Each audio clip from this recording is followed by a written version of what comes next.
नमस्कार, पेश आज का न्यूज पॉइंट में विज्ञान प्रकाश। रघुराम राजन बहुत ही विवादित है इस बात के लिए कि वो साफ बयानी करते थे। अब उन्होंने साफ साफ ये भी कह दिया कि वो सेकेंड टर्म का अपना कार्यकाल नहीं लेना चाहते। मैं रघुराम राजन का जिक्र क्यों कर रहा, जबकि आपके स्क्रीन के बगल में अब 100% एफडीआई का चेहरा आ चुका है।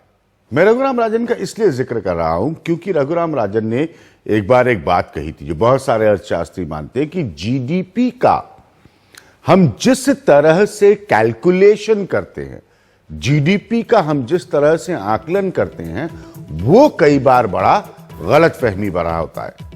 इसको, इन तरीकों को बदलने की जरूरत है।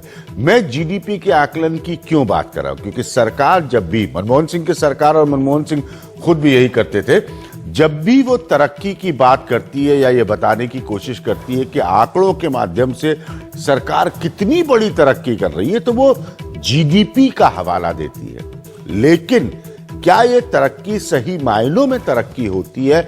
हर इंसान खुशहाल है, मध्य वर्ग खुशहाल है, अच्छे दिन आ गए? ये एक बहुत बड़ा प्रश्न चिन्ह लगा देती है। इकोनॉमिक ग्लूम, आर्थिक माहौल में एक किस्म का साया है जिससे लोग मानते हैं कि नरेंद्र मोदी की सरकार और मौजूदा वित्त मंत्री अरुण जेटली की नीतियां भारत को उबार नहीं पाई हैं। उसमें से एक बड़ा कारण यह भी बताया जाता है कि जिस तरह के निवेश और निवेश के माहौल की जरूरत है वो नहीं बन पाया है। अब इसीलिए आता है एफडीआई का पॉइंट। अब आप समझे, जीडीपी से मैंने शुरू किया कि कई बार जीडीपी के आंकड़े जो है वो सही व्यवस्था नहीं समझाते हैं। ये रघुराम राजन ने भी कहा था। पूरा जो माहौल है उसके असली खुशहाली का आकलन वो नहीं होता है। लेकिन अगर एफडीआई पर इंडिया अब दुनिया की सबसे ज्यादा खुली इकोनॉमीज में से एक होगी आज के इस फैसले के बाद, जरा इस बात को ध्यान से समझिए। इसे आप बड़ी आर्थिक बातें नहीं समझिए, ये आपके और हमारे जीवन पर असर डालने वाला है सीधे तौर पर। तो इसलिए जब आप 100% एफडीआई खोलने की कुछ क्षेत्रों में बात करते हैं तो बड़ा प्रश्न यही रहेगा कि इसके बाद आप वाकई असली मायनों में पैसा आना इन सेक्टर्स में देखेंगे। एक इन्वेस्टमेंट क्लाइमेट में वाकई बड़ी तब्दीली होगी क्या? इसके बाद डिफेंस में आप 49% से 100% तक जा चुके हैं। एविएशन, ये एक बहुत क्रूशियल सेक्टर है। बहुत बड़ा मध्य वर्ग जो है वो अब हवाई जहाज से उड़ता है। पिछले 15 सालों की बदली कहानी है, 20 सालों की बदली कहानी है।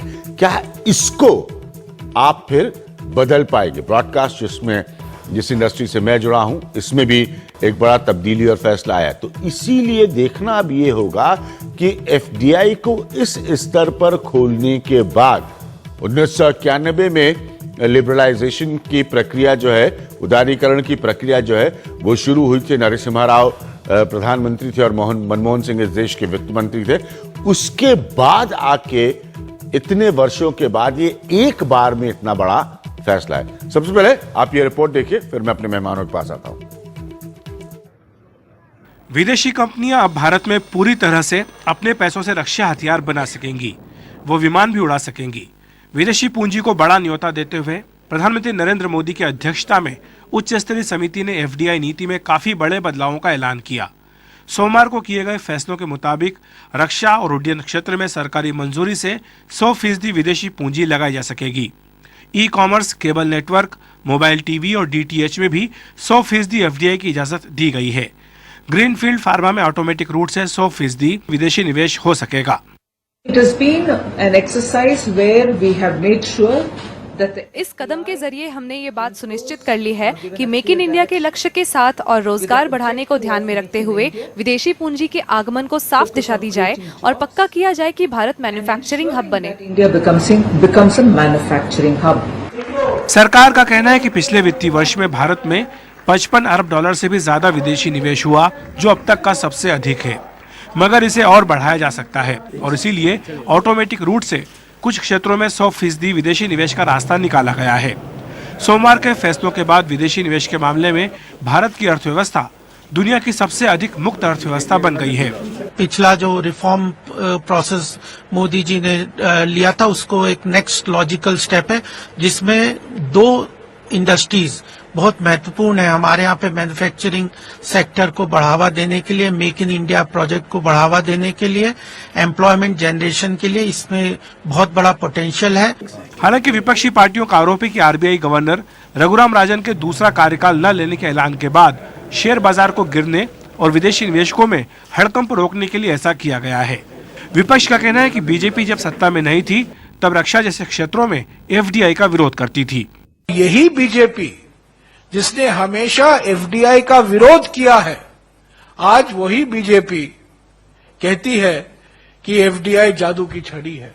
ये जो किया गया है ये गलत है देश में, ना देश की अर्थव्यवस्था के हित में है न देश की जनता के हित में है। ये सिर्फ विदेशी पूंजी को यहाँ से मुनाफे बढ़ाने का मौका जो है दिया जा रहा है।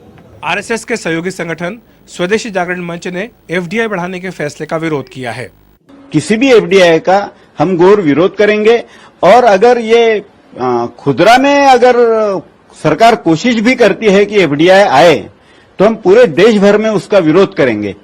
बीजेपी ने रोजगार के मौकों के साथ आर्थिक तरक्की का वादा किया था, मगर विपक्ष के मुताबिक पिछले 2 साल में सरकार इस वादे पर खरी नहीं उतरी है। अब वो उम्मीद कर रही है कि नए क्षेत्रों में एफडीआई बढ़ाने से कुछ तस्वीर बदले। दुनिया भर की आर्थिक मंदी के बीच एफडीआई को लेकर सरकार का ये बड़ा फैसला अर्थव्यवस्था के लिए एक शुभ संकेत है। इससे भारत एफडीआई के लिए एक बड़ा आकर्षक केंद्र बन जाएगा। मगर इस फैसले की टाइमिंग पर भी सवाल उठ रहे हैं, क्योंकि एफडीआई को लेकर पिछला फैसला बिहार की हार के तुरंत बाद आया था और आज का फैसला रघुराम राजन के दोबारा कार्यकाल न लेने के ऐलान करने के बाद। दिल्ली में कैमरामैन संजय दास के साथ अखिलेश शर्मा, एनडीटीवी इंडिया। तो बहुत सारी बहस होगी एफडीआई को लेकर, भारतीय जनता पार्टी को लेकर। भारतीय जनता पार्टी के अपने पुराने स्टैंड जो है वो सही बात है, जैसा कि कांग्रेस कह रही है वो एंटी एफडीआई रहे हैं। बड़ा सवाल ये उठता है कि आप क्या बदलने की कोशिश कर रहे हैं। एक मिनिस्टर को मैंने कहते हुए सुना कि रोजगार बढ़ाने की तरफ इसको लेकर ध्यान दिया जाएगा। मेरे साथ शुभमोय भट्टाचार्य हैं, कंसल्टिंग एडिटर हैं बिजनेस स्टैंडर्ड के, और राजेश शर्मा है जो कि भारतीय जनता पार्टी के लीडर हैं और फॉर्मर कन्वीनर है बीजेपी सीए सेल के। शुभमोय, मेन पॉइंट बीजेपी और नरेंद्र मोदी क्या हासिल करना चाह रहे हैं? वो तो आपके रिपोर्ट से जाहिर है कि आज का जो टाइमिंग है वो एक पॉलिटिकल टाइमिंग है। मतलब आप ये बताना चाह रहे हैं कि रघुराम राजन के जाने से हमें कोई फर्क नहीं पड़ता, हम अगर कोई रिफॉर्म के प्रोसेस को चला रहे हैं तो हम उसको ऐसे ही आगे बढ़ाएंगे।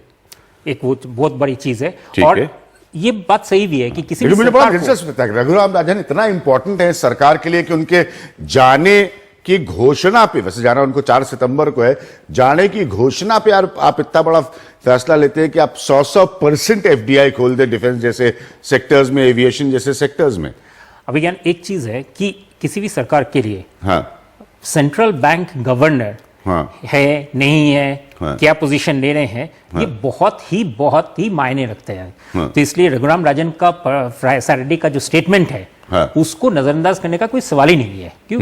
अपने आप में वेरी वेरी इंपॉर्टेंट सवाल है, बहुत इंपॉर्टेंट है कि Raghuram Rajan central bank governor कह रहे हैं कि मैं 3 साल के बाद चला जाऊंगा, और यही नहीं, मैं शायद रह भी जाता लेकिन कंसल्टेशंस वगैरह सब कुछ के बाद मैंने फैसला लिया है कि मेरा जाना ही सटीक है। तो इतना बड़ा जब घोषणा आता है तो निश्चित ही उसका एक इफेक्ट मार्केट पे, और मार्केट का मतलब हम सभी से जुड़ा हुआ है क्योंकि हम लोग सारे इन्वॉल्व हैं। इंटरेस्ट रेट किस तरफ जा रहा है, किस तरफ करेंसी जाती है, तो उसके ऊपर नेचुरली सरकार नजरअंदाज नहीं करेगी। राजेश जी, जो शुभमोय कह रहे हैं कि आप लोग इतना बड़ा फैसला नरेंद्र मोदी गवर्नमेंट लेती है सिर्फ इसलिए क्योंकि रघुराम राजन जो है उन्होंने डिक्लेयर कर दिया कि वो आगे का टर्म नहीं लेंगे, अभिज्ञान ये पूरी तरह गलत है। क्यों? इसलिए कहूंगा कि अगर ये चीज नहीं होती है, सबसे बड़ा मेजर जो फैसला लिया गया वो सिविल एविएशन से रिलेटेड लिया गया।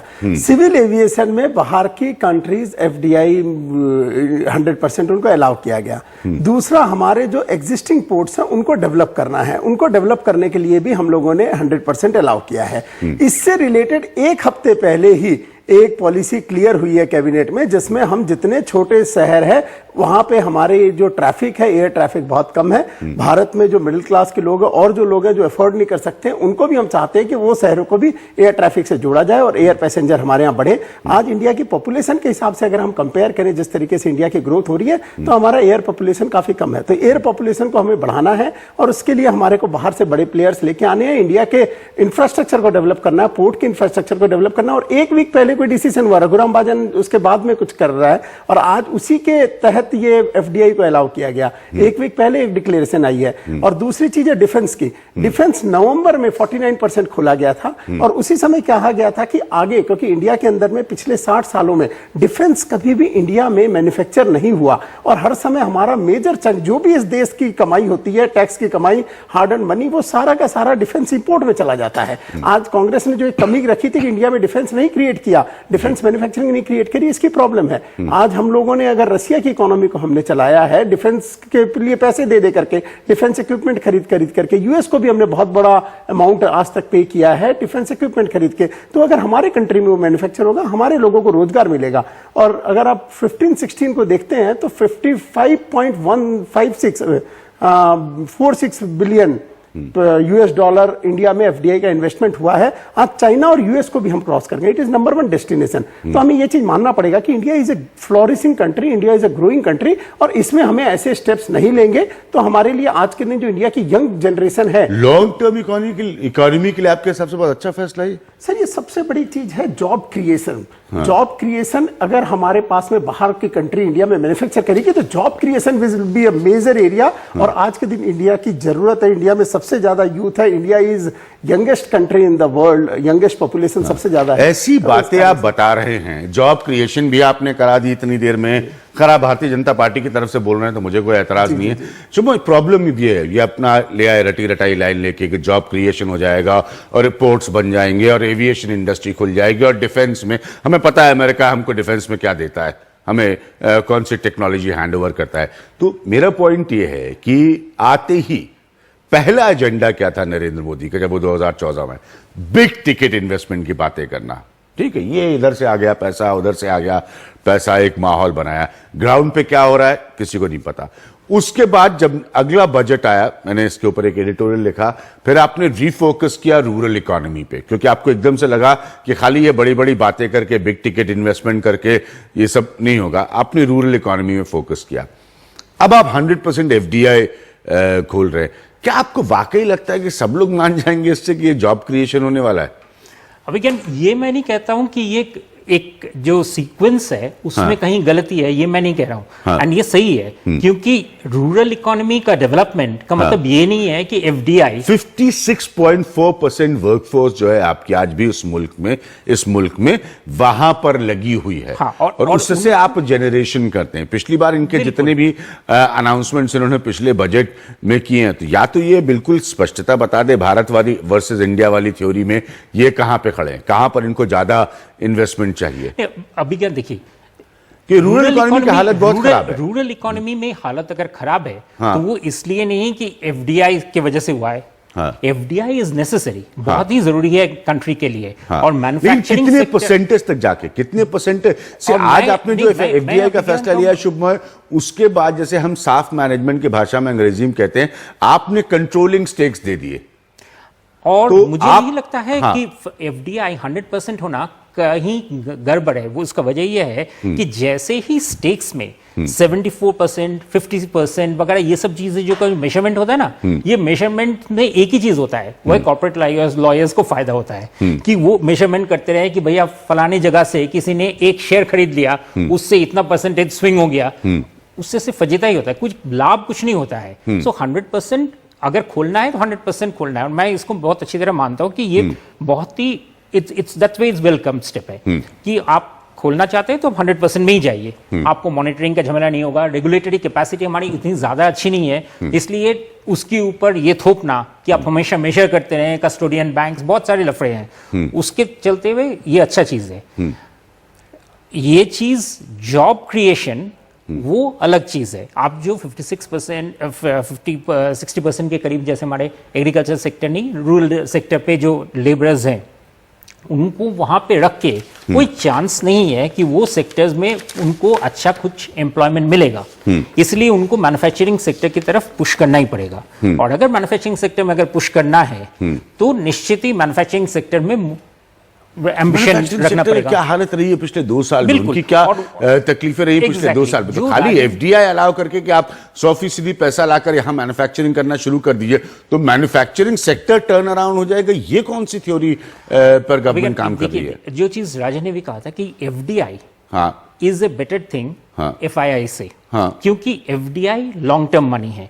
और एफडीआई के लिए पहले जब हम लोग क्रिटिसाइज करते थे बीजेपी का जो पोजीशन था एंटी एफडीआई का, वो हम गलत मानते थे और इसलिए सही गलत मानते हैं कि एफडीआई अपने आप में। मैं 2 पॉइंट्स पर आऊंगा। एक मैं आप लोगों को 1% भी इस बात का इल्म है कि बहुत सारी बहस अंतर्राष्ट्रीय स्तर पर हुई है जब आप डिफेंस में एफडीआई को 100% तक लेके जाते हैं, सिक्योरिटी के एस्पेक्ट से, राष्ट्रीय सुरक्षा के एस्पेक्ट से, क्या इसको सरकार ने देखा भी होगा? सरकार ने राष्ट्रीय सुरक्षा की सारी चीजों को मद्देनजर रखते हुए रूल्स बनाए हैं। ये जो 100% एफडीआई के, जब 49% भी बनाए थे तब भी राष्ट्रीय सुरक्षा के सारे रूल्स को मद्देनजर रखते हुए बनाए थे। और अभी भी अगर कुछ चीजें ऐसी लगती है, जैसे आपको अगर सिविल एविएशन में भी है कि कुछ जगह आपको परमिशन चाहिए, गवर्नमेंट की नोट चाहिए, तो ऐसे गवर्नमेंट की नोट्स की भी जरूरत है जिस जगह पे आपको डिफेंस की जरूरत है।